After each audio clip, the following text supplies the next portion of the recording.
Hello, good morning, good evening, good day, good afternoon, and aloha. Welcome back to another episode of Lou Reviews. I am your host, Luis Jimenez.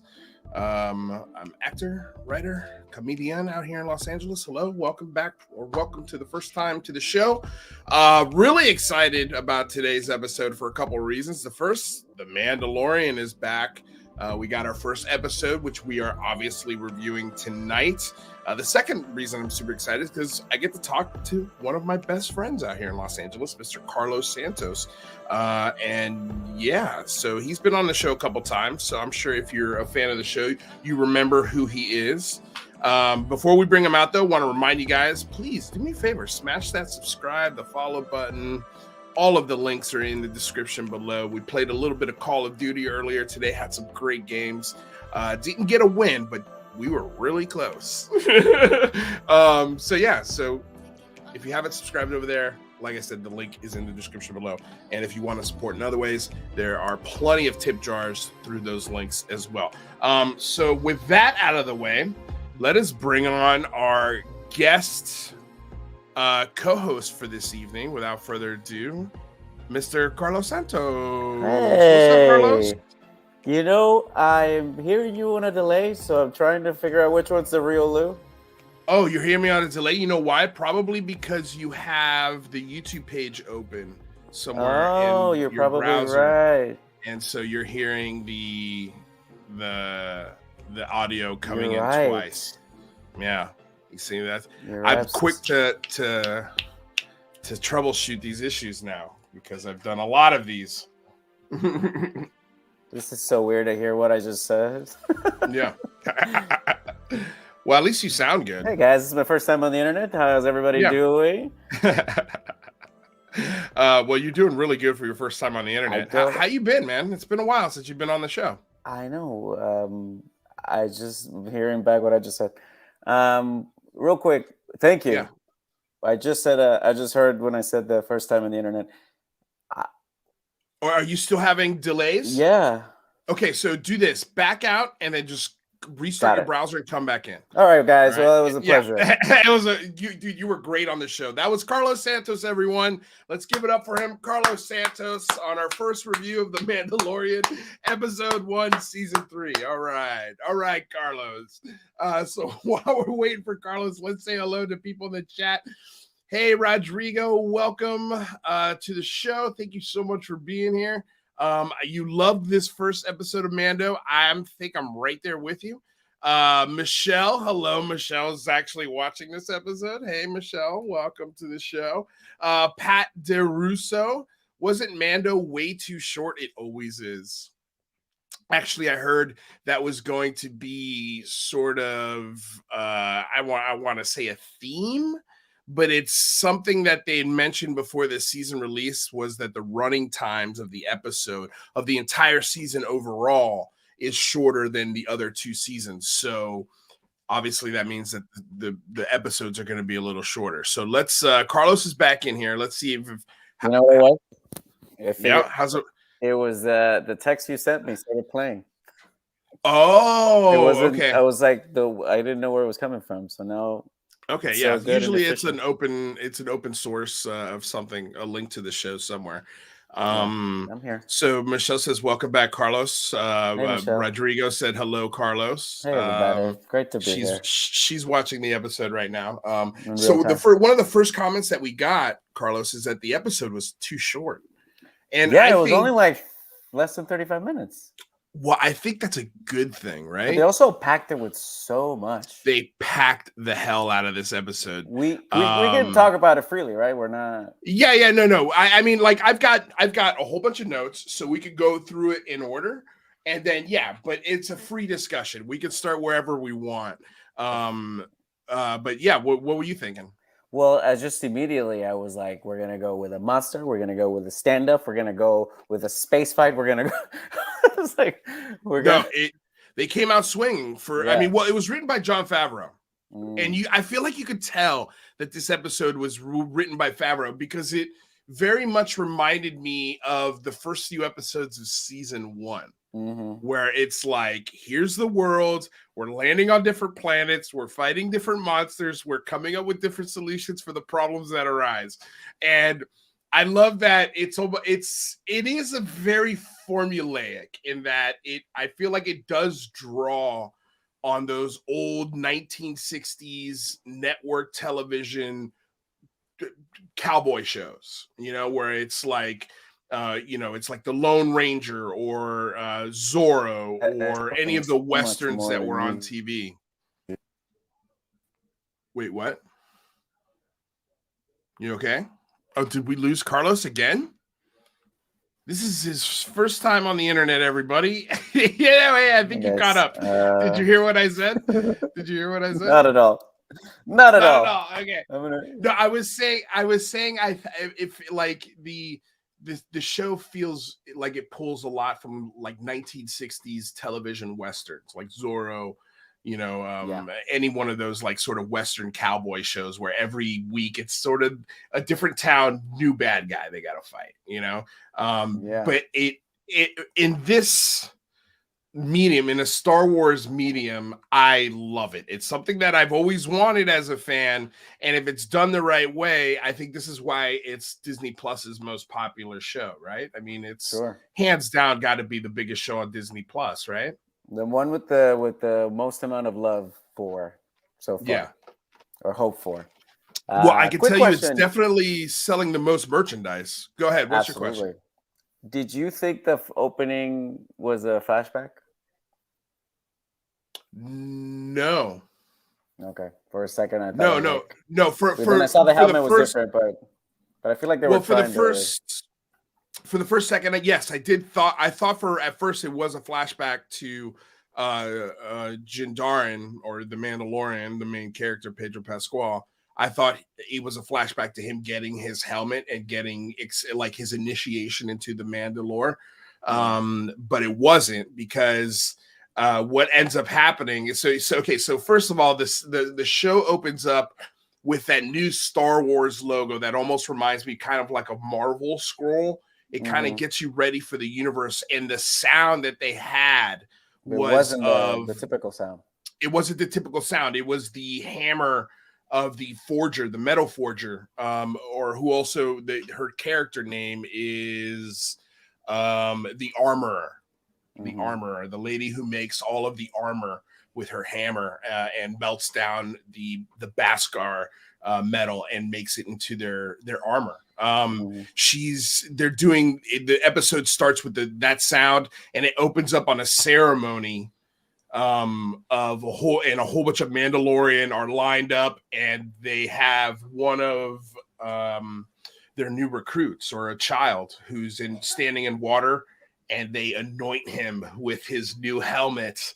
And it was like, this is pretty cool. Like, and I thought we were getting a flashback, and then a huge, for better terms, let's just call it an enormous crocodile, turtle, crocodile, dinosaur. It was an enormous animal came to ruin the party, and it was a cool fight. But I was thinking during the fight, I'm like, man, they should not be able to beat this thing. Like the sheer size of it, I was like, it should overtake them. And surprisingly, to my surprise, it did. It did start to beat up it did this crocodile roll, which those animals are known for. And they had all attached their harpoons to it, trying to wrangle it. And this thing rolls and takes a couple of them with it, and completely just frees itself of all of those Mandalorian that just pegged it. And then, it's whipping its tail. It's causing havoc within this ceremony. And then it's a pretty good sequence. It's a cool sequence. And then, but the thing that makes it even cooler, the Jindarin shows up. The Mandalorian shows up in his oh God, I wrote it down. It's the Naboo starfighter. It's a Naboo series starfighter from the Phantom Menace that's completely decked out, like hot rodded. It even sounds like a hot rod when he starts it up. He flies in, shoots the crocodile, blows it up, and they even had a little bit of guts flying out of it, which I was like, hey, Disney, all right, a little bit of gore. And he wipes him out. Obviously, it has like a badass, moment, and then Grogu pops out of the little window in the second. Yeah, and it was like, oh yes, it set the table for season 3 beautifully. I mean, like it was perfect fan service, and it was like, okay, let's go. I'm ready for season 3. But yeah, what did you think of the opening sequence? What did I miss there? It's great too, because clearly we left off with the tension of like, you're Mandalorian no more. So the fact that he comes in and saves the day, and it's almost like you can't see his face, but you could tell that he's like, come on, don't let me back in. Yeah, it's kind of ridiculous. Saved your life. That, I mean, and I think this is where, and we'll talk about Bo-Katan when she comes up and later on in the episode, but it's like, why are we following this superstition? You're clearly, if you're not the leader of the Mandalorian, you clearly should be in charge of something within the community, or within the I guess the community of Mandalorian. I know that you have to wield the dark saber, and again, it's like, it's all tradition. It's all things that they'd rather follow tradition than do what is logical. Which I think is probably one of the reasons why their entire empire and planet fell in the first place, because they're so stubborn to these traditions that in a way it's almost like a double-edged sword for them. Yeah, they're kind of stuck in the old ways. Would you say that this is some kind of foreshadowing for the Mandalorian when he has to go to the other waters? Is this like, you feel like it might be like a setup? Because it's interesting that it's all about him having to go to waters, and it starts out with a baptism. That can't be on purpose. That can't be a coincidence. No, I'm sure they're definitely foreshadowing that. I mean, it seems like I already know he's gonna get to the waters of Mandalore and bathe himself and become a Mandalorian again. Like, I don't need to watch another second of this show to know that's gonna happen. But my thing is, I think Pedro Pascal has expressed, hey, I'd like to show my face in this show, like, I mean, this is the biggest show on TV, and he's having a moment right now. And now that his face is on Last of Us, maybe he's a little bit more relaxed about it. Maybe he is. I mean, what a run. Can we just like give it up? Wow, what a run. And you know what? It might ruin it for all of us, because you know what I mean? Like, once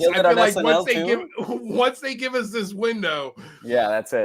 They're gonna take it back, and it's like, okay, we don't get another window like this for another 10 or 15 years, maybe. Next census. The next census. But yeah, man, he's having a moment, and so is the other gentleman. Why am I forgetting his name right now? He was also in Star Wars. Commander? He played Poe Dameron. Oh, why now I am thinking of Diego Luna. Yeah, now you're forgetting his name. Oscar Isaac. Come on. Why did you know that name? Okay, yeah. So Oscar Isaac. You want to see something funny, which I think you're gonna get a real kick out of, because I always love to pull up the IMDb's of the episodes that I'm talking about. So check this out. Look who's in this episode. Do you recognize a name here? Yeah.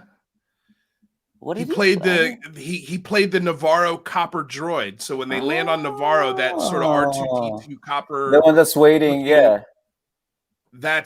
he voices it. Parmesh. Dope. That's wild, right? Yeah, a little mutual friend of ours is in Star Wars. So I was like, oh, that's awesome. I found that really cool. So so we got that opening scene. Let me get my notes here. Hold on a second. Okay, so one interesting thing that did happen during that ceremony is that the armorer is giving a mantra to the kid that he has to repeat. It's sort of like the oath. And the last line of the oath is, from this moment on, I will never remove my helmet. And as he's saying it, right as he's about to say helmet, that's when the gator attacks. So I'm wondering if does that count? Yeah. Does that count?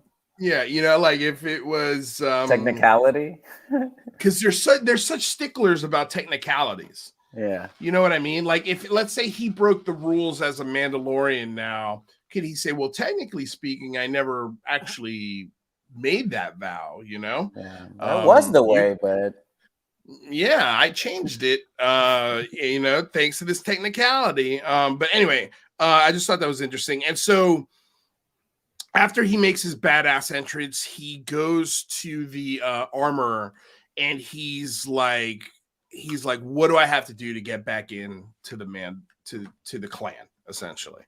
And she's like, it's not possible because our world has been destroyed and you need to bathe in what is it? The Lake of Minnetonka. Yeah, in the Lake of Minnetonka. I wrote it down here. I thought I did anyway. The living waters. Yeah, no, it was initiation, son of forging metal, him kicking ass, find a creed of redemption. He wants to be a Mandalorian again because their homeworld was destroyed, but Jin Darn pulls proof of Mandalore still exists. It's not yet possible. Yeah, I thought I wrote it, but I didn't. But yeah, it's like he has to bathe in like the waters underneath the city on the planet of the Mandalorian. And the reason why nobody goes there and they left is because the planet was destroyed by the Empire by essentially a Death Star, if I'm not mistaken. And poisoned the entire atmosphere and also cooked it to a point, because I think that's what Jin Darn shows her is he shows her a crystallized remnant of the planet, and he's like, look, I found this through the what are those little Jawas? The Jawas. Yeah, he's like, I traded this with Jawas and they got it from our planet, which means that they were able to walk there and pull this, so that means it might be habitable again, or at least the poison in the atmosphere might not be there anymore. So this is, and she's like, well, if you can get there and you can prove that you bathed in the Lake of Minnetonka, like, what are you gonna take a selfie? How do you prove it? Yeah, I don't know how he's gonna prove it. I maybe if other Mandalorian witness it, which it seems like that is going in that direction, because he doesn't go. So obviously he doesn't go straight to Mandalore. He needs help. So so after she sort of says, yeah, if you can prove it, you're back in, right? Like you can be a Mandalorian again. And so the first thing he does is, and I thought this was interesting. So they hyperspace to Navarro, but on the way there, Grogu is looking out the window and he notices in the hyperspace, like it looks like almost like whales or something. Yeah, like dragons or dragons or something, like following them, like definitely so like biological beings that could travel. Something biological. Yeah. That's traveling at the speed of light with them, and it's appearing as if it's like whales or dolphins or some sort of pod of some kind. Yeah. And he sees them, and they actually back out and give you like a wide shot of what he sees, and you can see these dark shadows sort of flowing. You get the scale of how big they are. You get the scale how big they are. What is that, you think? I don't know. I've never seen or heard about that in Star Wars. Space whales? You think it's space whales? Hyperspeed space whales? Guess we dropped a reference, so I think people know about it. I'm sure it's on the internet somewhere, but I'm curious. I was wondering if you had ever seen or heard of that in the Star Wars universe. No. And I mean, it's a herd for sure. It's interesting. I wonder if I can like speed animals. Alien whales. They're called purgils. Purgils? Yeah, okay, I see it. And they show up on they're natural hyperspace travel. Yeah. Oh, they are huge space whales. Yeah. Okay, yeah, so it was on Rebels. It was on Rebels, and I haven't. There you go. That's probably why. That's why I didn't have never heard of them, because I didn't watch Rebels. We see space whales briefly in Mandalorian Season 3, Episode 1, when Din Djarin, a.k.a. Mando, and Grogu travel through hyperspace. While Mando gets some shut-eye, Grogu observes what looks like outline of several massive creatures flying next to the ship. We can't see them very clearly, but any Star Wars diehard fan will tell you that those are Purrgil. Purrgil are semi-sentient space whales with smooth purple skin, fins, and tentacles. A standard Purrgil is about the same size as a starship. They also get much bigger. They live in groups and are capable of traveling through hyperspace on their own, which is what originally inspired the invention of the hyperdrive in the Star Wars universe. That's interesting. I didn't know that. Notably, for our purposes, Purrgil are also known for flying near spaceships. This has actually caused problems with the space whales, causing some crashes as a result. Thankfully, the Purrgil we saw in Mandalorian Season 3 didn't get in the way of Mando's ship. That's wild. Okay.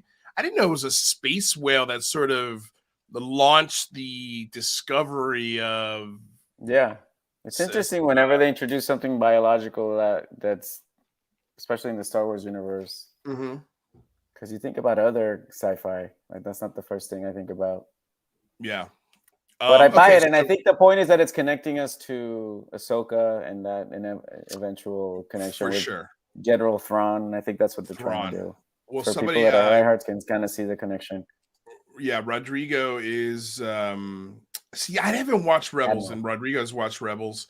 And he says it's on the Rebels show. I hope that Thrawn shows up. He's a great villain. I agree. I have listened to and read the Thrawn comics, and I think he's the best character in Star Wars. Yeah. I've been saying this for a couple of years. I cannot wait to see what they do. I'm terrified. I'm not gonna lie. I'm terrified. I hope they don't mess this up, because I feel like you've got one really great shot to do this right, and it's not like the Joker. I mean, you really need to do this the right way the first time, so that way maybe it establishes other versions of it or something else down the road. But yeah, anyway, so let's see here. So he flies to Navarro, which is the planet that in Season 1 they escaped from a couple of times, and that's Grief Karga, who is Carl Weathers' character, is now the high magistrate of this planet, and it's a thriving city. It's a thriving trade spaceport, and he's made it a respectable city again.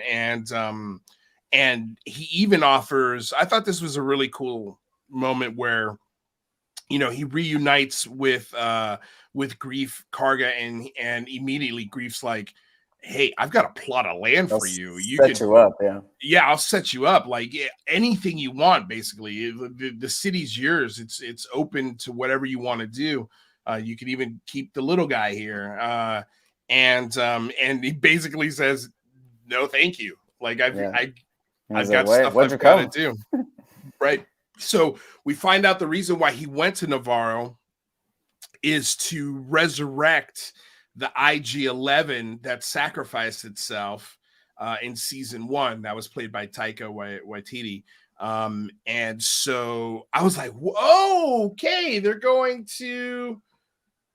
I don't know how I feel about this. I felt like the character, leave it alone. It's perfect, right? Yeah. Like, why are we digging that character literally up from the grave? Like, I thought it was cool that they had a statue of him dedicated to the IG-11 as like this robot that gave up its own life to help the human race or whatever.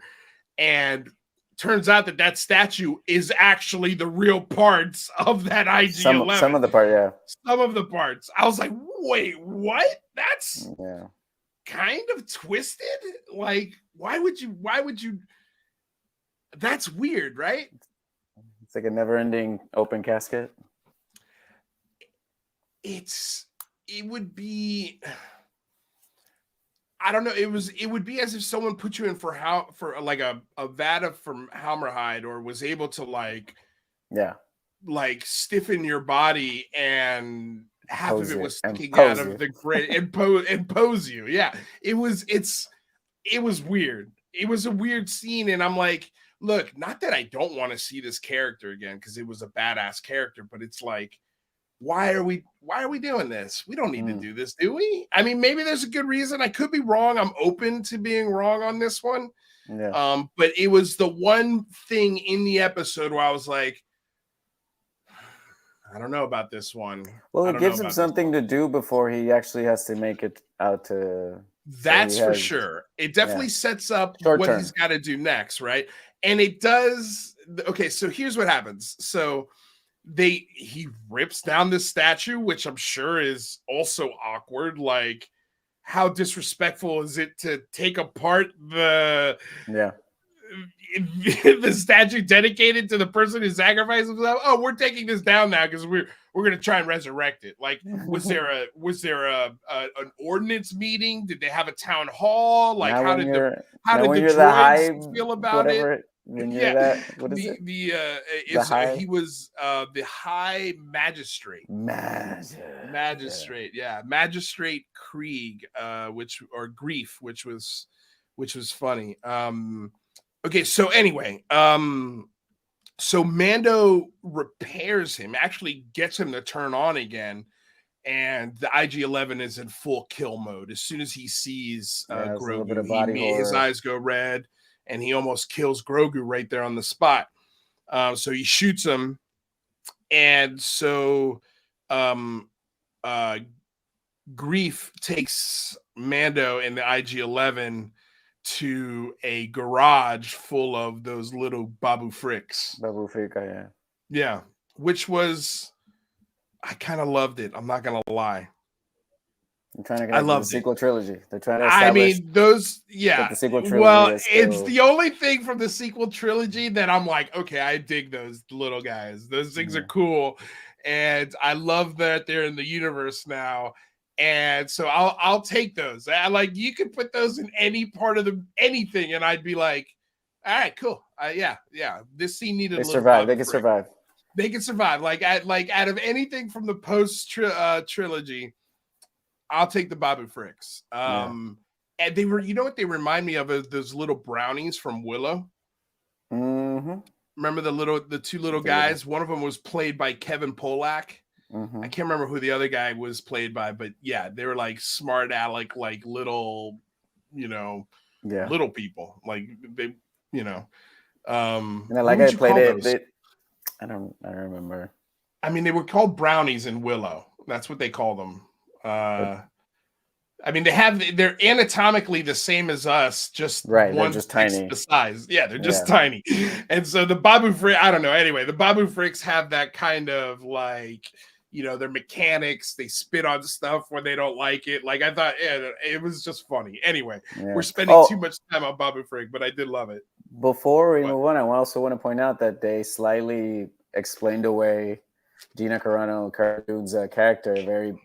Like, she was scouted. And I'm like, oh, that's okay. I made a note of that. So it was actually the line. Let me see, because I wrote down the line. I thought it was so funny.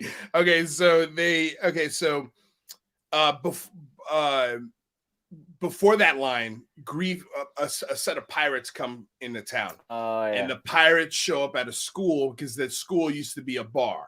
And so Grief is called there to because apparently the pirates know him and have demanded that he show up there because they want to talk to him because they want to drink. And Grief shows up and basically like, this is, I don't know if you've heard, but this is not a bar anymore. We're more than happy to get you to a bar, but this is a school. And, the pirate, of course, is very smart aleck and it's like, no, we're drinking here. And so they have a duel right there, like a pistol duel, and Grief wins without Mando stepping in, and then the other pirates come to back him up, and then that's when Mando steps in and kills them. It's not even like a stun shot. He kills like 4 guys right there on the spot. Pretty quickly. Also, is this the same bar? Is this the same bar where in the first season where Carl Weathers' character was hanging out and like giving him the assignments? Because I feel like that's what it is. Yeah. I would assume yes. Yeah. I would assume because that was like the main bar in the town. Mm-hmm. So the idea that they turned it into a school is very Yeah, that's hilarious. Okay, so he tells the pirate to go kick rocks and tells his boss, like, pirates aren't welcome to this planet anymore, so take the shit elsewhere, basically. And which of course he doesn't like, and we'll get to that in a second. But yeah, there was a line here after that scene where Grief asks Mando, hey, I need a marshal. Like, will you be the marshal? And Mando's like, well, what happened to Dune? Marshal Dune? And he's like, well, she was recruited by special forces. And boom, that's it. She's gone. She was recruited by special forces. Are these the same special forces as the Rangers of the New Republic, or is that different? Maybe. So although I did hear that they might bring Gina Carano back, because now that they've got, I think it's Iger now that's back in charge, right? I think they're reversing some of their, I don't want to label it, but some of their sort of policies that they've adopted in some of these films. And it's only going to win them favor if they bring her back. I think fans want her back. Yeah, most fans want her back. And I wouldn't mind. I personally, I don't agree with a lot of her. Even if she doesn't show up in The Mandalorian, even if she just goes directly in the Rangers of the New Republic, like, that's fine. Like, I'll take that. You're good with that? I think that would be like I think not even me. I feel like that would be like the compromise. You know what I mean? For her to go back to the show versus, it wouldn't be hard to bring her back to Mandalorian, though. Yeah, it would just be another one-liner. Trying to save face. It'd just be the one-liner would be like, yeah, special forces stationed me here. you know, like, so I could double as your marshal. I'm on vacation. You know? Yeah, I'm on vacation. Yeah, no, I mean, like, I think you can bring her back. It's interesting, though. You know, of course, like, I don't agree with her her personal takes on most things, but I thought she was great for the role. And but that's, I think, really no bearing into like it shouldn't. Yeah, it shouldn't determine whether or not you get hired. Yeah. Right. Unless it's like egregious. Right. I think, right? Like, you know, if you're doing something like inflammatory. Yeah. You know, where it's like, you know, you're genuinely propagating something that shouldn't be propagated using, you know, the corporate ears of this mouse, you know. But they also already have a president for that, because that's what happened with James Gunn. So they kicked him out and they brought him back. So and now he's head of DC. Which we got to talk about. Like, that's going to be interesting. Did you see the Flash trailer? Yeah. I'm torn. I don't want. I'm torn too. But you know what? I talked to a writer today, a comic book writer today, who wrote Batgirl. I'm not going to say who, but she said that she had spoken to someone who'd seen it. And they said it's the best comic book movie ever made. Batgirl? No, The Flash. Oh, The Flash. Yeah. The Flash. Yeah, because I'm torn too. I'm torn because clearly they're showing profit over, like, I just feel like, you know. I think what they're gonna do is they're going to make Michael Keaton the face of the film, and have Ezra play second fiddle as far as the promotion is concerned. But I think what happened is the movie was in the can, and it's so good that they can't just let it go like they did with Batgirl. It's nowhere near the same as far as quality is concerned. But anyway, we're kind of going off on a different thing. Yeah. But we should talk about this, because I'm interested, because I'm also very, very torn. And when I saw the trailer, I'm like, oh my God, I think I have to watch this movie. Maybe not the first weekend. Maybe not the first weekend. But definitely week 2. Yeah, I mean, I'm gonna have to watch this movie, because when I saw Batman doing acrobatic actual fighting, that's it, dude. I was like, take my money. I want to see this. And seeing Michael Keaton say the line, Yeah, you could tell that they were trying to like hold back on all that stuff, but they were like, we gotta put all the Oh cards. yeah. Well, because they have to, man. Yeah. Because they cannot use Ezra as the if that trailer had been 90% Ezra Miller, I don't think it would have gotten as much buzz or hype as it has right now. And it's funny because it seems like mostly everybody's kind of like sweeping the behavior under the rug because they're like, shit, this movie looks awesome. It's what we do. That's what we do. All right. Anyway. I thought that's so funny, dude. I just find that funny. Okay. Okay. So turns out that the Babu Fricks are like, dude, the IG-11 is toast. We can't fix it. You would need a whole new memory circuit if you would want to fix it. So Mandalorian's like, okay, so if I get you the memory circuit, you can fix them. They're like, absolutely. Boom. We've got our mission. We've got our task. We've got the thing we need to go get, which of course, when he goes to wherever it is, there's going to be something he needs to fight and take care of for somebody else. So therefore he can get the part, that he needs. So let the transactions begin. Yeah, exactly. let the bartering and the wares be sold and traded. So that sets off Mando on his mission to go fix IG-11 before he goes and redeems himself on the planet of Mandalore.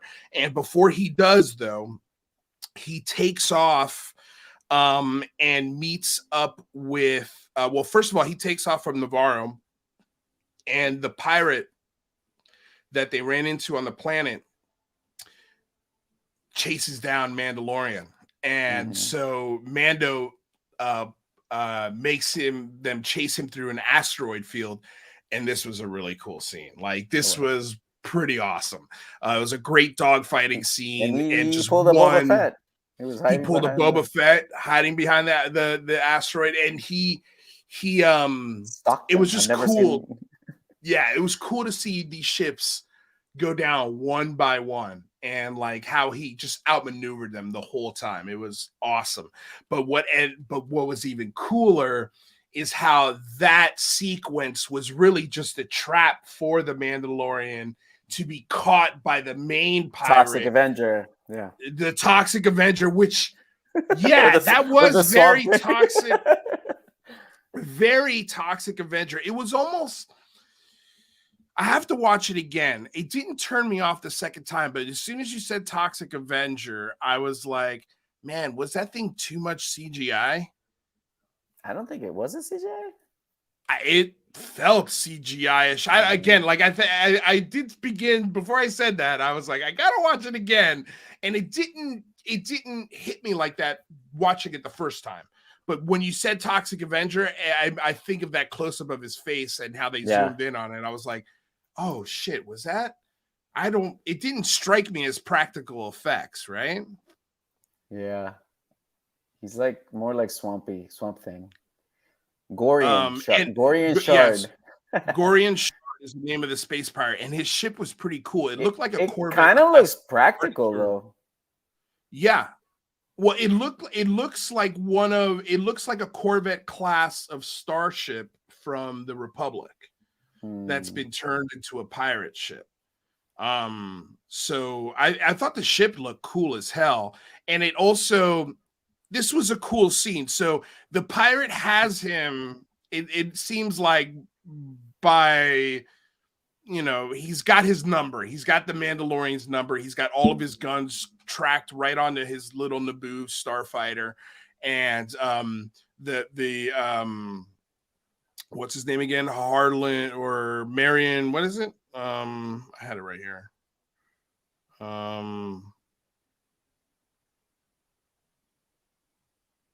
What's that pirate's name?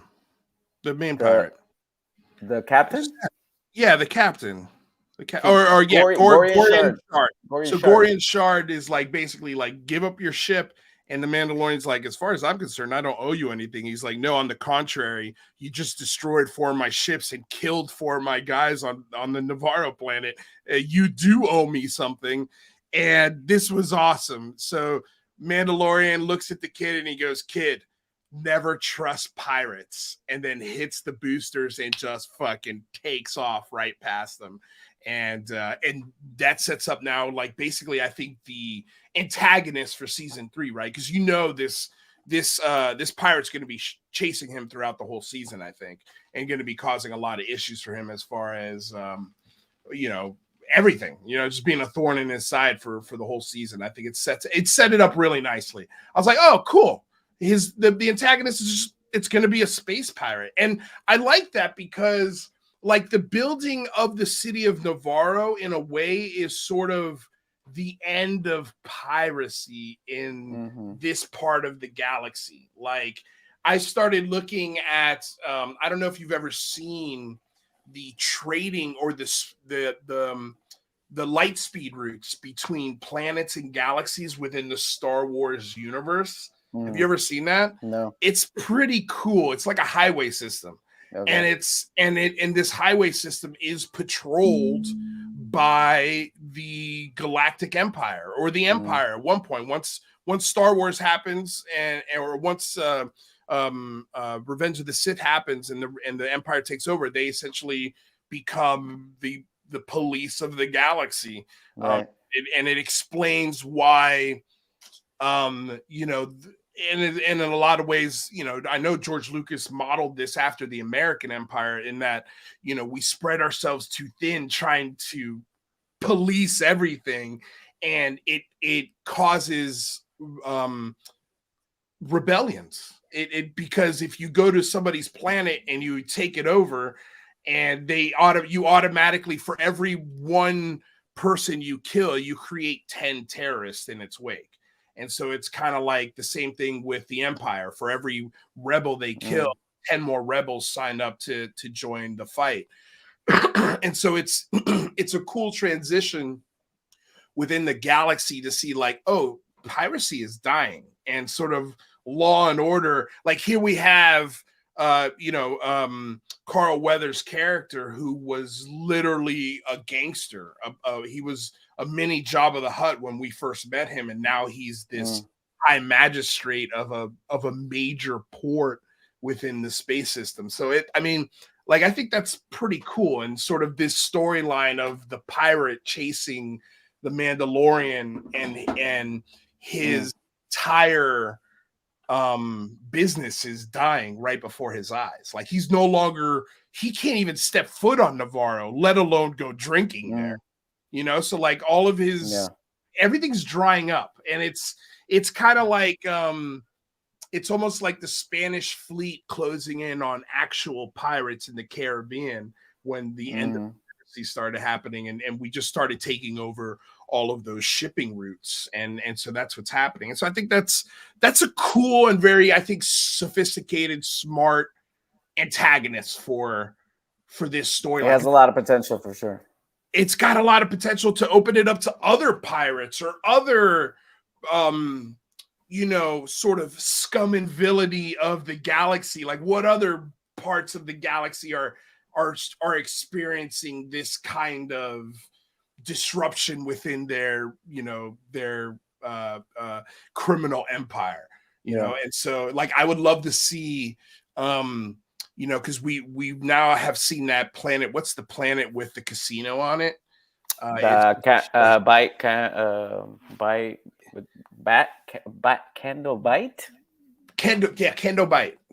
I think that's it. But, like, I would love to see, like, who's the Joe Pesci and Robert De Niro, like the casino mob bosses of that planet. Like, that would be, imagine getting a movie or a film that is casino, but it just takes place on Candle Bite.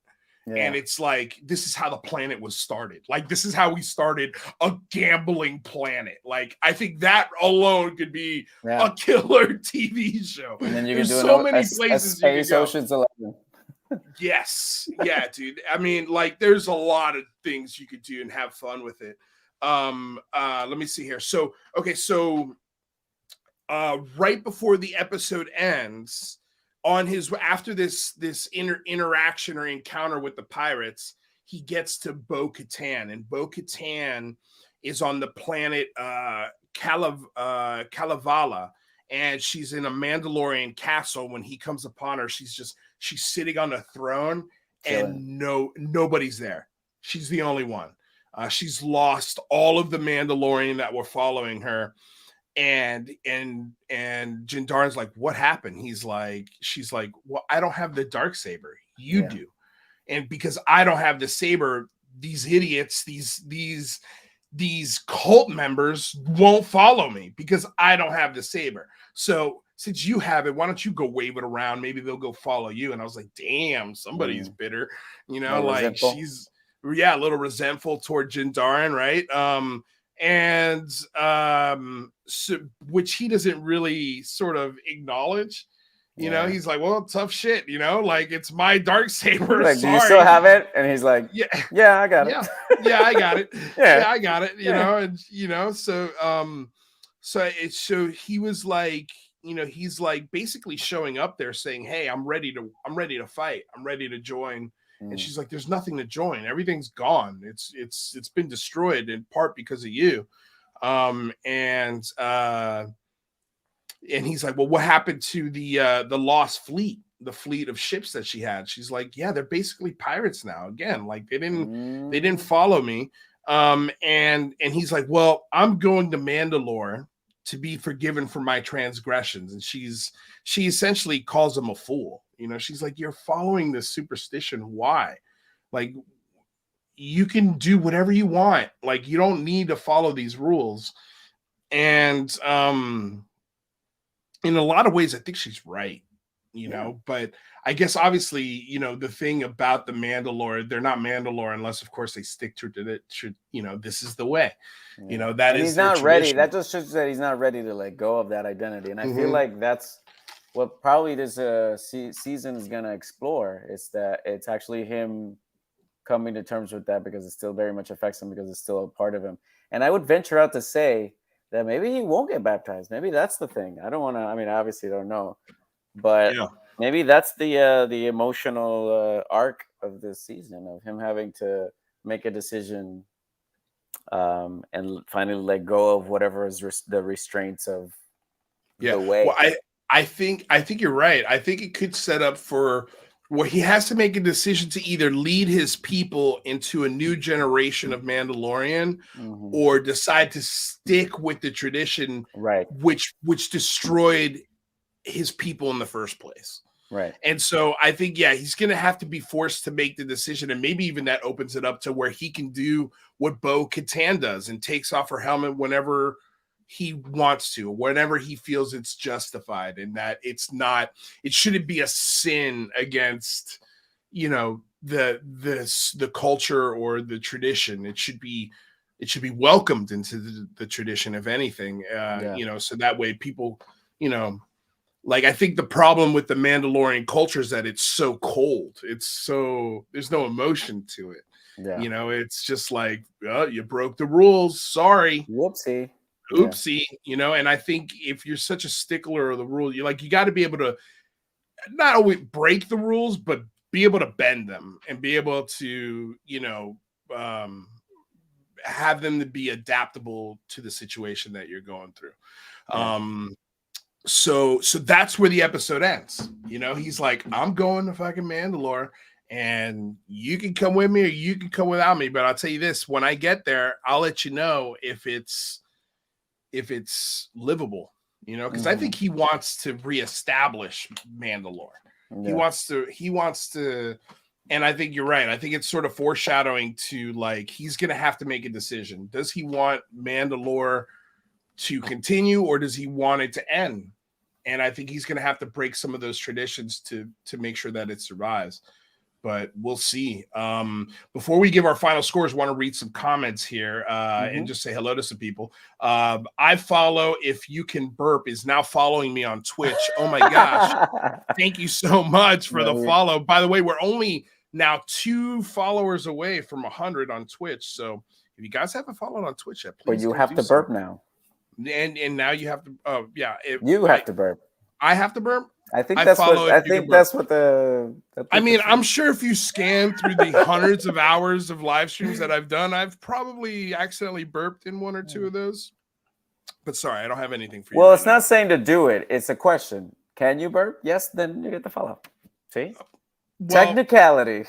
okay, yes, then yes, I can. Can you? Yes, you can. Moving Yeah. on. Swamp Thing is the leader of the pirates. Yes. Okay, so Pat DeRusso says it was horribly done CGI. Okay. So I got to go back and watch it again because the first time I was taking notes, and I want to go back and sort of watch everything without the note taking. But I think I'm not gonna like it the second time I watch it. Yeah. That's my guess. It was a little. It looked like huh? it looked like he had I just ate a bowl of poke, and they give you seaweed It just looked like the mascot from AM PM. That's what.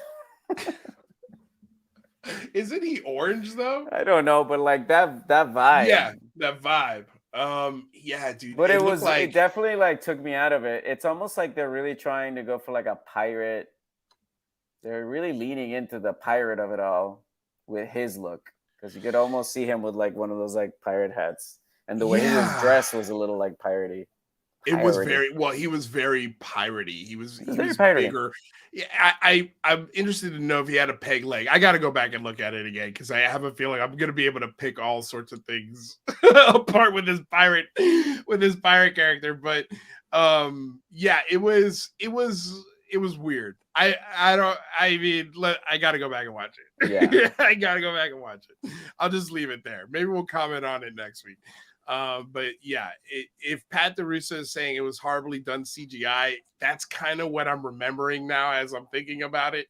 I was like, wait a second, did that thing look like a shitty Swamp Thing? Yeah. It looked almost, I don't know. Anyway, yeah, I don't want to think too much on it. But Rodrigo says, can't believe just when good is winning, the First Order will take over in a few years. Yeah, exactly. Yeah, that's interesting too, because the First Order does come in. So I'm wondering if we'll ever get to see that side of it, and either. Well, we're still trying to figure out how they're gonna weave that sequel trilogy into the thing, and if we're still trying to find out if the wills, if all that stuff, the fate of the, you know what I mean, the multiverse for Star Wars. Yeah. Well, I know they canceled a bunch of projects, and now I did hear that they have another trilogy maybe in the works with Rey. Oh, I read about that, but I almost feel like they're trying to see how people react to that. I think so too. That they're trying, because they threw everything. They were like, it's gonna be her, an unnamed character, Grogu, and something like. I'm like, now you're just saying things. Yeah. You're just saying things that people like and hoping they're like, oh, what? Grogu and Chewbacca and Rey? Grogu and yeah. Babu Frick is back. Babu Frick? What? He's got a lightsaber? I mean, dude, if they give a lightsaber to a tiny lightsaber, a toothpick lightsaber, dude, it could be cool. It could be the worst thing ever, but it might be cool. It might be cool. Although I think we're going to get some cool Force moments from Grogu this season. Yeah, that's also the thing I was going to bring up. They literally had nothing. I don't know what to expect from him. Like, they didn't really set him up for, like, he's just kind of tagging along in this episode. Yeah. Well, he's learning, right? Like, he's still in training mode in a lot of ways. I think like he's decided to train like a Mandalorian. The Mandalorian. Yeah. And Jin Darn in a couple of moments in the episode is like teaching him, okay, to be a Mandalorian, you need to know how to travel in the universe, and this is how we do it. And so I think he's learning things along the way, which is interesting. And he did have a funny moment where what was funny was Grogu thinking something else was cute enough to try and hug it. Mm-hmm. Like, because he loved the little Babu Fricks. Good to eat. I mean, surprised. Same. Imagine if he ate one. Oh, yeah, that's what I was thinking. I was like, oh, no. At first, I was like, oh, shit, did he just eat one? Because I know he eats those frogs. Yeah, the eggs. And those Babu, or the eggs, and those Babu Fricks are pretty much the same size as those eggs. Yeah. So. And he does eat frogs. Yeah, I believe he has eaten frogs. Yeah, he has eaten a frog. Yeah, because I do remember frog legs coming out of his mouth. But thankfully he didn't eat one. Right. That would have been, It could have been a cool moment. Yeah. Would have definitely been unexpected. I'm just wondering what would like aside from training, like what do you think the arc is going to be for Grogu in this season? I think You he's think they're going to going give him an to. arc? That's a good question. I think the arc is going to be a lot more about Mando and sort of him getting back to his title and his journey now. I feel like Grogu's journey or his story, it's been told. Now it's Mandalorian's got to fix his stuff, get his stuff right. And do we get a moment where, okay, both of them are now free of things to do? I don't think so. I think we'll always have something for them, some injustice in the galaxy for them to right or try and right.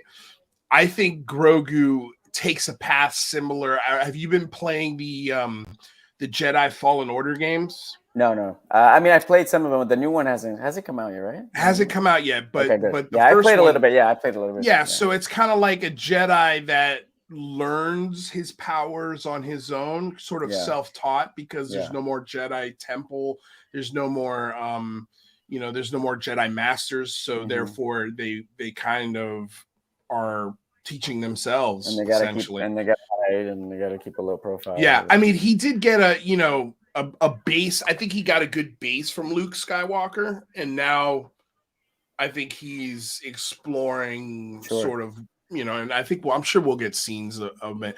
But you know what I would like to see? I think we talked about this before. Obviously, I don't think we're going to get it in season 3, but I would like to see a growth spurt from Grogu. Oh, yeah. But maybe I was just thinking about that. I was thinking that the saddest thing about it is that by the time he's old enough to like talk, and he'll never be a peer to Mandalore, to the Mandalorian.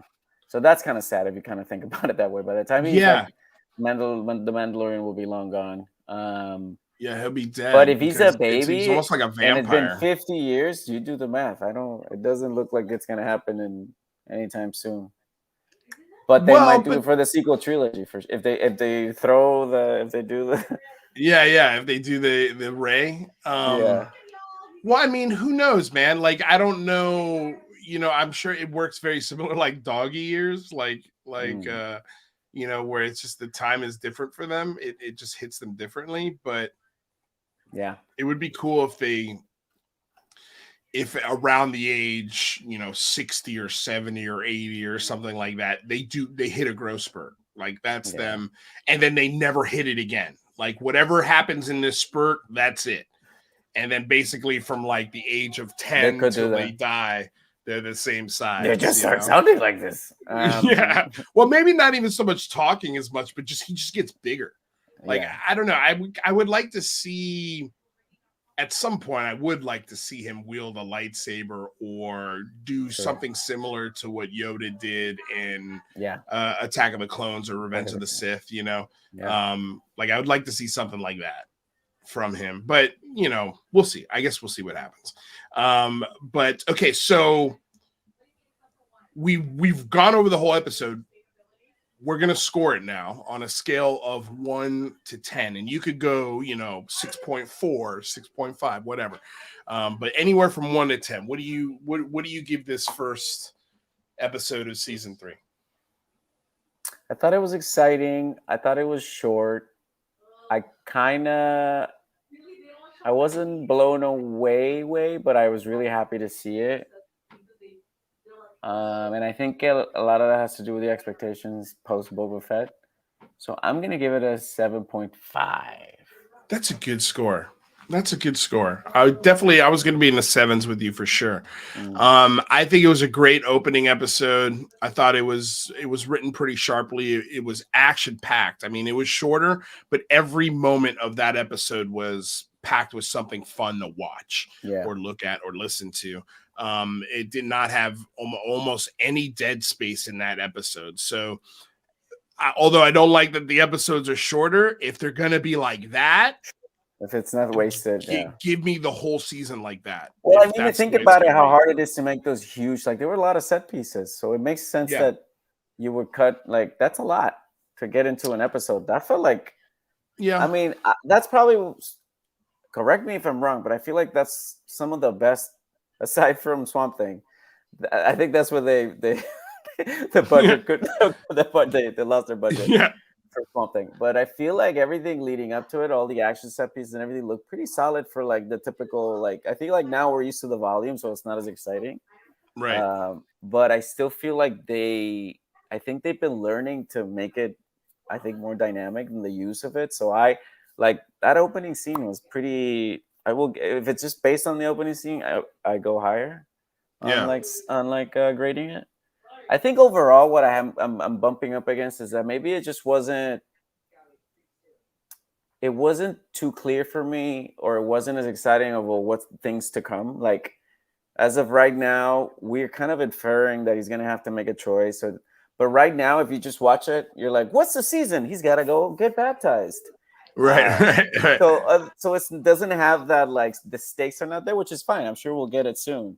But I Yeah. think that's also why like it was a great episode, and I think it had to do so much that it kind of like and like set up like the Bo-Katan, like they had to set up a bunch of things. But overall, I don't feel, and I'm happy to be wrong by same time next week of like what the scope of the rest of the season is going to be like. Yeah. I think you nailed basically everything, man. I mean, yeah, I think we're gonna get even bigger antagonists in this season. I mean, we have to. The main antagonist is not gonna be Swamp Thing. There's just no way. Do you think we're gonna get Thrawn? Do you think we're gonna see him?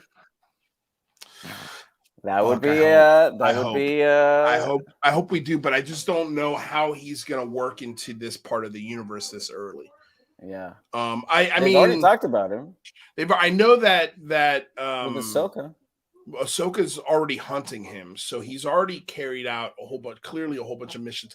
I should probably watch Rebels, although Rebels is just a little too kiddie for me, man. It's a little too teenage boppy kiddie Star Wars. I'm not a huge fan of the animation.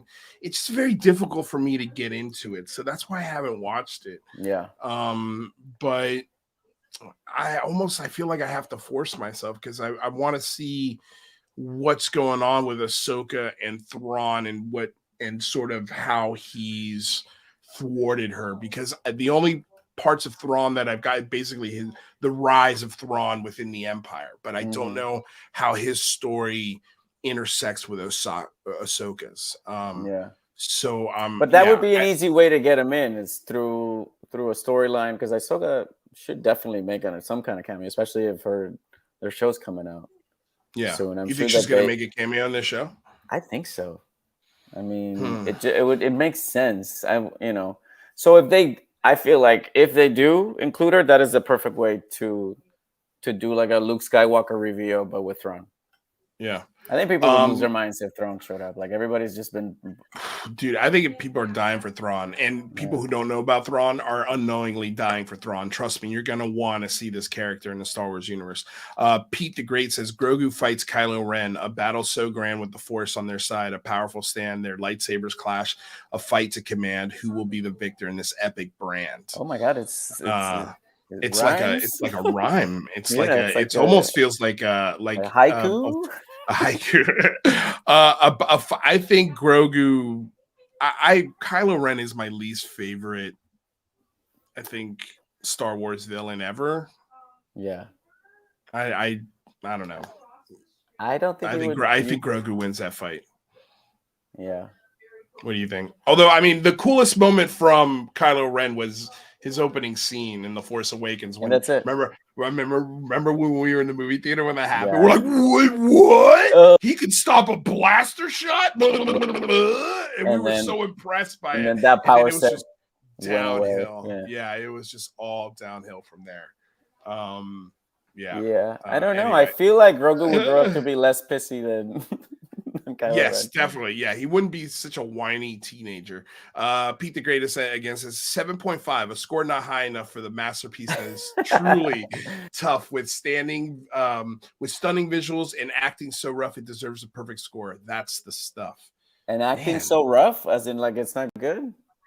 I don't think he means that. I mean, I don't. Yeah, I think he means rough in the good sense, because he says it's so rough it deserves a perfect score.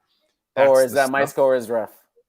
Yeah, maybe your score is rough. That's fair. That's fair. That's what I Yeah. said. I feel like. I mean, I think it's a fair score. Hey, look, you can't start too high because you need to save Yeah. the 8s, the 9s, the 10s for the great episodes. I think this is a really good one. I think a 7.5 is fair. I'm gonna go 7.3. Whoa! Just Don't to tell be a Pete. little, just to get a little heat off of you. I'll go 7.3. But yeah, I mean, I think Moff Gideon, Rodrigo makes a good point. He's a very interesting villain, and I think for sure we might see him again. Yeah, they mentioned him Because too. I know he was sent by Thrawn, right? Yeah, Essentially. I believe it's all connected, right? Yeah. Yeah. He Well, was he's sent by not. Thrawn to He's get a part of this. He's not going Bo-Katan away in. for sure. I think No, they're he's trying to not going arrest away. him. They're trying to arrest him for at the beginning. They don't want to go right back into it. Rodrigo says, Lou, watch Rebels. It gets real dark. Give it a chance, man. Have you watched it? No.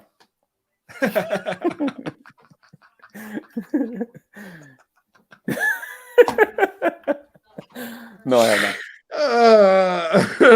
Give it a chance, man. Have you watched it? No. No, but I feel like if I have any questions, I usually go to YouTube and somebody has like yeah, the answers. I know there's a really great lightsaber fight between Obi-Wan Kenobi and Darth Maul. Yeah. And yeah, like I know that's the thing. Like enough people talk about it so that the most important things about it, and I almost feel like it's not spoiling. It's just like it's out in the ether, right? So and you see the connection, and they already cast. Didn't they already cast Ezra? Or I feel like for Ahsoka. Yeah, I think they did. Well, they already shot that, but I don't know. Yeah, they already shot it. It's already in the can. Yeah. From what I understand. Okay, yeah, I think we're gonna have to at least. Can I get away with watching maybe the last 2 or 3 seasons? Do I have to go to the beginning with all the kiddie shit? Can I skip? Like what season can I absolutely start with? Okay, this episode was better than the Last of Us episode. Which one? The last one that just came out? Yeah, well, yeah, because I scored The Last of Us. Yeah, but it's a different metric. It's a different metric. Yeah. It's a different show. I mean, my expectations, I think, are a lot higher for Mandalorian than they are for The Last of Us. A 7.3 in the Mandalorian universe is way bigger than whatever you gave the last episode. I gave the last episode of The Last of Us an 8.1. Oh, okay. And that was the lowest score I gave it so far. Like last night's. Have you played the game? Yes, I played the first game. You haven't played the second one? Haven't played the second one. I got to play the second one. So I feel like if you would have given it a higher score because maybe, yeah. Maybe you're right. Yeah. Well, have you been watching it? Yeah, I mean it's appointment television. Me and my nephew comes over. And and I'm the idiot. I'm the idiot that's like that's in the game. That's in the game. That's in the game. Yeah, no. I feel like I'm not that idiot, but I am like. This feels like a video game moment. This because I played it so long ago. I don't remember every single thing. It's great but because I do like how they frame shots from the game in the show, and I'm like, that is clearly pulled from the game. Like, so there are moments like that where I'm like, okay, this is really cool. I mean, they're doing like entire scenes. The scene from the church shooting. Where he's in the bell tower, that's basically pulled directly from the game. The whole horde scene that happens, the Henry storyline, all that stuff is in the game. So hey, dude, if you want, I mean, like I said, we do the reviews for that on Mondays. If you want to come hang out with me and Jeremy Schmidt, who's a writer over at UCB as well, he comes and hangs out, and we talk about Last of Us. It's fun. Okay, cool. So 7.5. 7.3, Mandalorian season 1. Are you excited for the rest of the season? You think it's going to be good? Yeah, I'm pumped. I'm looking forward. I'm really most excited because now it's like there's like this peak moment where I'm having 2 things a week that I'm like really looking forward to. Yeah, and it only lasts for a little bit, but it's so cool. Like it's going to be too much of great TV. Yeah. So yeah, I'm definitely pumped overall. Yeah. For the show and also because there's so much great stuff to watch. Yeah. Well, after this, we're gonna get the last season of Succession. That's true, and I gotta catch up. Yeah, you gotta catch. Oh, you haven't caught up to the last season? Man, I'm on the first season. A bit Oh, slow okay. to the. Wow, I Yeah. thought you'd be on that one. Yeah, just I didn't catch it at the beginning, and then it's just one of those things where it's like when you. Well, that's okay. I mean, I hear it's very feel like bratty. It's very like teenagery. Well, I mean, dude, and then like it gets really dark. Okay. Yeah, I mean, like, well, on some level, like, I'm like, okay, I'm done watching television shows about the richest people on the planet. You know, like at this point, I want to eat the rich, let alone watch. Which TV is why a lot of shows these about movies that have come out recently, like Triangle of yeah. Sadness. Well, and The I just watched a Triangle of Sadness. Yeah. And I loved it. I Yeah. loved it. I got to watch it again because I know there's stuff I missed. But yeah, that's actually, maybe we'll review that one next week because that's a very, very interesting. It got a 12-minute ovation at Cannes. Oh, wow. And the film is literally about the people at Cannes. Like, it is like making fun of them. They're and like they didn't understand the irony of this film. Yeah. Like, it went right over their heads. Yeah. Like, they don't realize that they are the people that this film is about. It's a cool flick. Yeah, I think we're gonna have to review it because it's too good. Anyway, Carlos, that was fun, man. Thanks for hanging out. Come by anytime. Internet problems notwithstanding, it was a pleasure to be here. No, I mean, come on, dude. That wasn't internet problems. Internet problems, I've dealt with internet. That was nothing. That was typical stream issues. What do you've got? I know I'm very excited for you because your career is about to take off in a big, big way, I think. I mean, we all hope. We all hope. We all hope. Yeah, we all got our fingers crossed. Yeah. I've been pinned for something today, which was good news. So that was good. That's great, man. But we'll see. We'll see what happens. We'll take the wins. Take the win. Take the win. Take the wins. Look, when you start getting pinned so much that it starts to stink, then you can complain. But getting pinned is that means that there's something. You're looking for that extra shove that's coming. That's just on its way. Exactly. So it's all momentum. But what are you excited about right now? So right now, well, the cool thing is I get to do every once in a while. I get to travel and do a little bit of stand up around the States. So I'm going to do that next week. I'm going to Florida. So if you guys tell people about your stand up routine, like you're traveling with Francisco Ramos. He's a fellow comedian. We last year we toured a lot together, and so now what we do is we'll do our separate stuff. But a lot of times what we do is we'll come together. We'll co-headline the show, and then at the end, we do like a 20-minute set, or sometimes it's just so fun to just go out and talk to the audience and just kind of improvise. So, roast them. We don't really roast. We just have fun. We don't like to be mean. Our roasting is but we like to have a lot of fun, and it gives us a chance to incorporate a little bit more of the improv that I like to do as well. So it's really fun. And so next week I'm going to be in Naples, and then I'm going to be in Miami. So if anybody wants to check it out, I got the dates on my Instagram. Of course, it's Carlos. I got the link tree to all that stuff if you're out there. But that's fun. But I also have some projects that I shot last year that I'm very excited for to come out. Well, you've got a movie on Netflix right now, Bloomhouse. It's on Amazon, I think. Amazon. It's on demand, but it'll end up living on Amazon eventually. There's something wrong with the children. My first straight horror movie. It'll be fun. Came out in January. But it was funny. I was in my office and Michelle's like, "Oh my God, Carlos!" And I'm like, "What are you yelling about?" And I ran in. I was like, this is a little horror movie." I'm like, that Carlos, man, he's killing it. He's killing it. But I'm super excited about a new show that's coming out on Amazon. It's called Primo. It's a you know about it, but I'm just super excited because it's coming out. It should be coming out in the next few months. We don't have a hard date yet, but I'm sure it's going to be after April. I think maybe closer to May or June. But it's basically it's a sitcom. Basically, it's based on the life of Shea Serrano. If you know him, he's a New York Times bestseller. He's super dope. But it's also executive produced by Mike Schur of Brooklyn Nine-Nine, The Good Place, Parks and Rec. So I mean, it was just so fun. And the cast, I mean, we all just got a good time. And obviously it's like a really fun, it's strict comedy. You know, I obviously loved my time over at Hentified. It was obviously a special show, and forever and always will be in my heart. But this was a good chance to just do kind of like a straight comedy. We all get to let loose. My character's an idiot, so it's, you know, I just have so much fun. Yeah. It's basically 4 brothers and a sister, and they're all raising their 16-year-old nephew, and they call him Primo. And it's based on Shea Serrano's life growing up in San Antonio. So we shot it in Albuquerque last summer, and it's coming out soon. I've seen a couple of scenes from it, and it looks good. Yeah. I'm excited for it. I think the trailer should be coming out soon, so hopefully the trailer for it.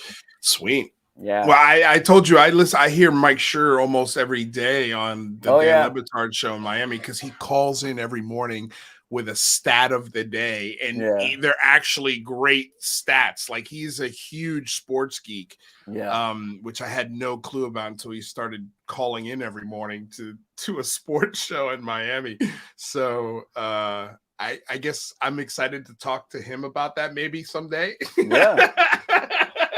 Yeah, because you know how it goes, man. Your success is my success, baby. Yeah, you know, like, buddy. Put him in the room. Put him in the room. Put him in the room. Anyway, man, dude, thank you so much for hanging out, dude. It was a blast talking Star Wars with you. I mean, as soon as I heard Mandalorian was coming out, I was like, dude, we got to get Carlos in here. We got to talk Star Wars, because this is what we love talking about. Where you and I, dude, we'll sit here and talk forever about this stuff, and what we would like to see. But yeah, I want to pick your brain on some more stuff. So come back. I'll bother you here in the next couple of weeks to come back, and we'll talk about, I want to talk about James Gunn with you. I want to talk about the Flash movie. I want to talk about all the geeky shit that we haven't caught up on yet, because you've been out of town. It's been a minute. Yeah, we've been away from each other for a minute. So okay, so we'll plan those things. We'll make them happen. But Carlos Santos, my man, I love you. I'll see you soon. You, brother.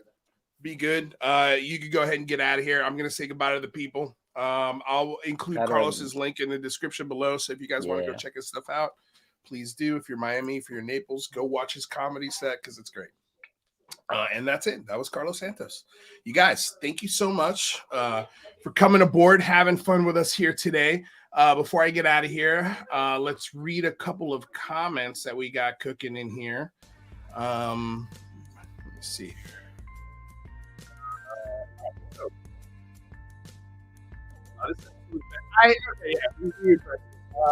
Does the loose scale encompass all series? No, all series are going to get a different. It's a 1 to 10 scale, but series are going to be graded differently depending on the expectations. I think the higher the expectations, the harder we're going to grade it. First season of The Last of Us is going to get some consideration because it's first season. They're setting stuff up. But if it ends on a killer note, we're going to have higher expectations for season 2 and season 3 and season 4. And that's the way it goes, you know? So we're going to give it a chance. But, I mean, this is season 3 of Mandalorian. And we've seen what they've done with the Book of Boba Fett, which was not great. That we've seen some parts of Mandalorian where like, I don't know about that, you know? So it's also, I think we're bigger Star Wars fans. Like, if we were hardcore Last of Us fans, like if it was a game that we obsessed for the last 10 years, then I think we would probably be grading that show a little harder. With Star Wars, we're geeks of the intellectual property. We grew up with Star Wars, so our expectations are really high. And, you know, I think when I found out in the 90s that a new Star Wars was going to be made and I was going to be getting Star Wars as an adult, and then learn it got sold to Disney, you know, the expectations in your mind starts racing as to, oh my God, what are the possibilities, all the things you could do, all the lightsaber fights, all of the things that you think about.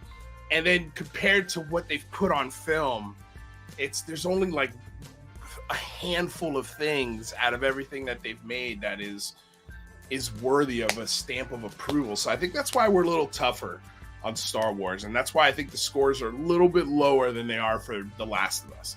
So We're gonna be tough on it because we love it. We really, really love it, and we want to see it be as successful as possible. So, I'll just say that, Pat. Man, I'd watch the whole thing, Lou. There are implications. I will watch Rebels.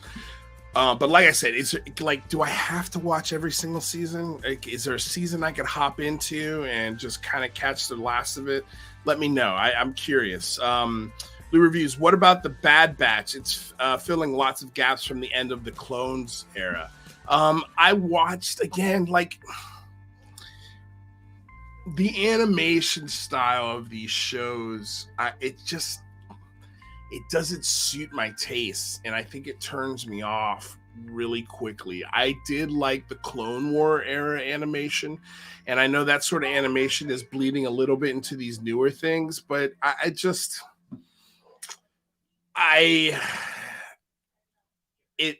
it's visually speaking, it's tough for me to watch. But I promise you, Rodrigo, I will try. Where can we check out Carlos on the interwebs? Oh my God, just Google Carlos Santos and you will come up with all sorts of stuff. He was on Netflix, Hentified. He just did a Blumhouse movie that's on Amazon. He's got a new show coming out. Him and I did like 50 episodes of a sketch show for Ray William Johnson. That's how we met and became good friends. But yeah, Carlos has got all sorts of stuff. He used to be a MTV VJ. He was a VJ for the Latino version of TRL. He was a VJ in Times Square. It was insane. Like, dude, that kid's career has been insane.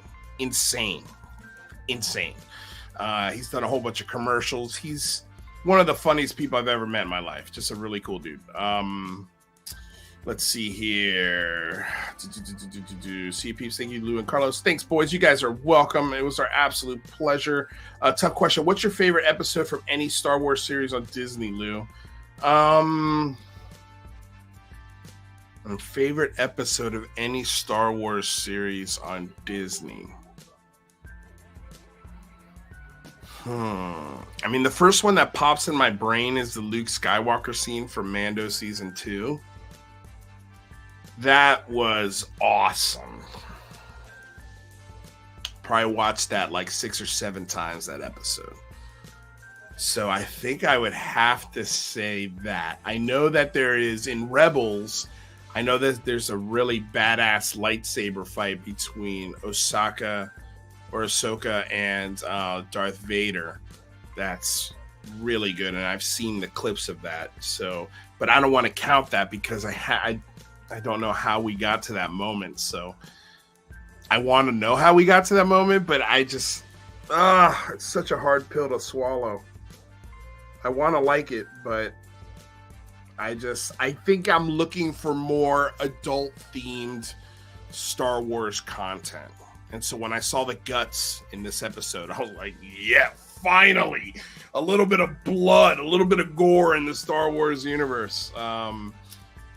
Let's see here. Kwabandaman. Thank you so much for being here. Wink, if you had to leave a project previously due to danger level increase in real life. Oh. There you go. Bit off topic, much of a TNG fan. Not much of a much of a TNG fan. What's TNG? Sorry, I'm terrible with acronyms. One of my favorite episodes was on Rebels and wasn't that fight, LOL. Which fight was it? I'm wondering, let me know. UAP Chinese Balloon Lover says, yes, it was the Power Rangers. You talk about the Power Rangers scooter things from Book of Boba Fett? That was the worst. Mando intro was 100% Power Ranger energy. That is right on the money. It was very much a Power Ranger moment. Next Generation. Yes, Star Trek, Next Generation. Yeah, okay. I gotta go back and watch The Next Generation. I grew up around it, but I wasn't a big Star Trek fan. I was more of a Star Wars guy growing up. But yeah. Anyway, you guys, it's been a fun day. Been a jam-packed day. Hi.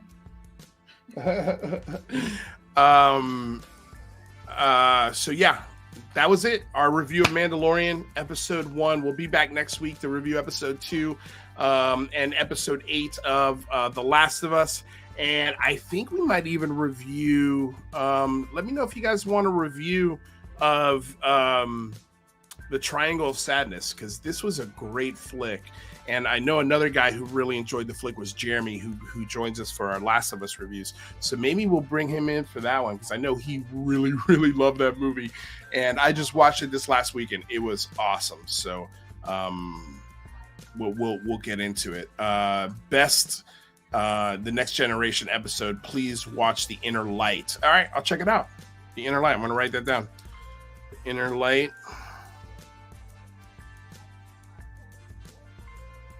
All right, Next Generation. Cool. I might game a little bit tonight. I'm not 100% sure. I'm going to sort of take a little break here for a couple minutes and see how I feel. But we'll definitely be gaming tomorrow. I got my buddy Eric joining. We'll probably be signing on around 2-3 o'clock tomorrow. So join us. If you haven't already followed us on the Twitch channel, please do. We're at 90. Let me see how many followers we're at right now. I think we're at 98, if I'm not mistaken. Let me see here. Where is the link for my Twitch channel? There it is. All right. We've got officially 97 followers? 97 followers. Okay, so we still need 3 more. I thought we were at 97 already. Anyway, whatever. We need 3 more. So if you haven't subscribed, do us a favor. Subscribe right now. The link is in the description below. Again, you guys, thank you so much for joining us on this episode of Blue Reviews. Until next time, have a wonderful night. I love you all. Peace.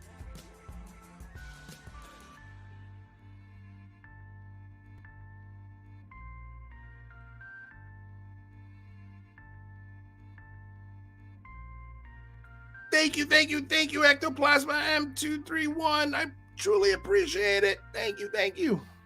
So close. We're so close.